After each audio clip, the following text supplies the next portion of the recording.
युवाओं के लिए कि युवाओं को रोज़गार देंगे, 12 सिलेंडर वो फ्री देंगे, तो वो बिजली फ्री देंगे। सुनो, उन्होंने कहा का इस चीज़ का फैसला थोड़ी ना करेंगे किस पर कितनी एफआईआर लगी हैं, कौन क्या कर रहा है। वो तो कानून व्यवस्था है, हमारी पुलिस है, वो अपना ब्लड रिलेशन में कोई भी पर्सनल असिस्टेंट नहीं रह सकता। ये भी कानून का उल्लंघन हुआ है, एक कानून का। नमस्कार, मैं शंभू शर्मा और तुम दिखा दे डुगर संवाद।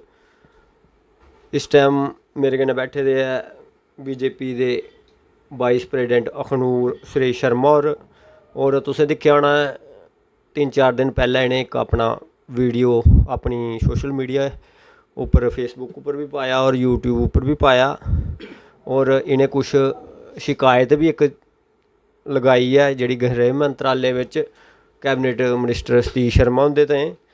अज्ज पूरी गल्लबात करगे इंदे कन्नै गै।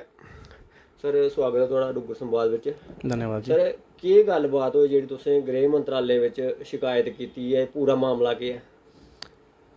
शंभू जी, ये मामला बड़ा ही गंभीर विषय है, जो कि मैंने शिकायत ये दर्ज करवाई है कि हमारे जो कैबिनेट मिनिस्टर हैं श्रीमान सतीश शर्मा जी, वो 10 सालों तक वो भी और उनके परिवार के कई सदस्य पर्सनल असिस्टेंट रहे हैं member of parliament Jammu Poonch parliamentary constituency स्वर्गीय मदन लाल शर्मा जी के। लेकिन ये बहुत ही गंभीर विषय है। पहला तो ये है कि अगर कोई नासमझ व्यक्ति इस तरह का काम कर दे या इस तरह के कार्य में लिप्त हो, तो वो चलो मान लें कि वो जाने अनजाने में गलती हो गई।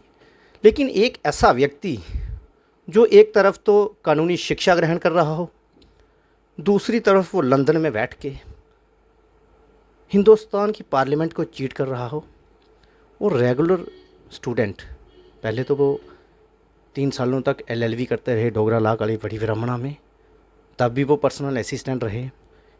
फिर वो लंदन में स्टडी ग्रहण कर रहे थे, एमबीए कर रहे थे यूनिवर्सिटी ऑफ वेल्स से। उस समय भी वो और उनके परिवार के कई सदस्य हिंदुस्तान की पार्लियामेंट से मानदेय प्राप्त कर रहे थे, जिस पर उनका और उनके परिवार का कोई हक नहीं था।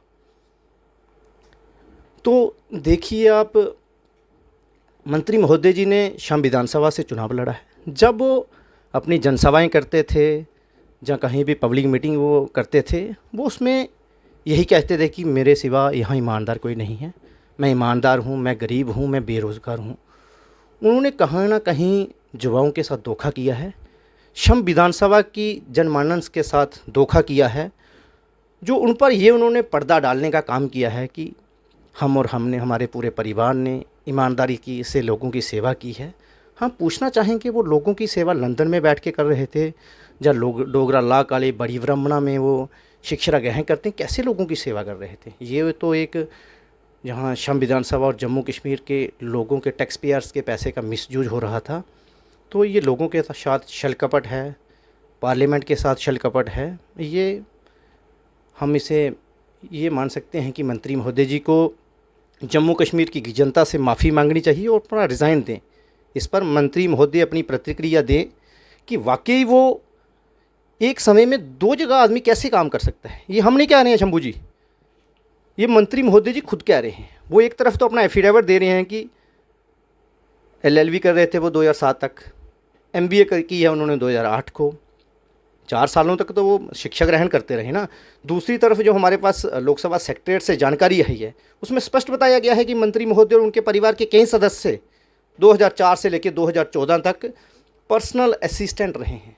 लेकिन ये मैं मंत्री महोदय की जानकारी के लिए बता दूं कि ब्लड रिलेशन में कोई भी पर्सनल असिस्टेंट नहीं रह सकता। ये भी कानून का उल्लंघन हुआ है। एक कानून का जानकार व्यक्ति एक तरफ कानून की शिक्षा ग्रहण करे, दूसरी तरफ वो कानून का उल्लंघन करे।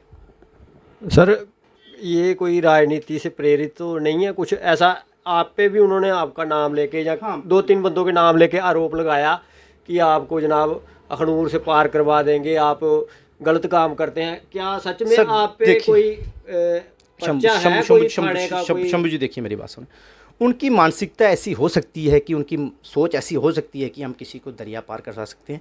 एक कानून का जानकार व्यक्ति जिसने एलएलबी की हो, वो अगर इस तरह की भाषा बोले ना, हम आपको दरिया पार करा देंगे, मैं ये पूछना चाहूँगा वो किस कानून के तहत, कौन सी सेक्शन के तहत मुझे वो दरिया पार कराएंगे?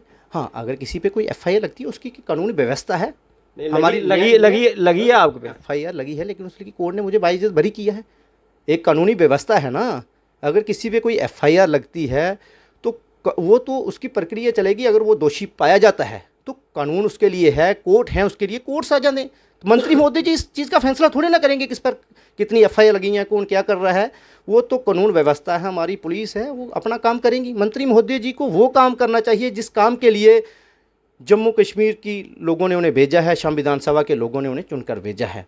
वो अपना नाकामी छुपाने के लिए, अपनी जो उन्होंने करप्शन उनके परिवार और उन्होंने की है उसको पर्दा डालने के लिए लोगों को बस ये बुसरा फिजाकर उन्होंने वोट तो बटोर लिए, लेकिन अब वो अपनी 6 महीने की हमें डेवलपमेंट के कार्य कुछ करके दिखाएं, लोगों की तरक्की के लिए कुछ काम करें।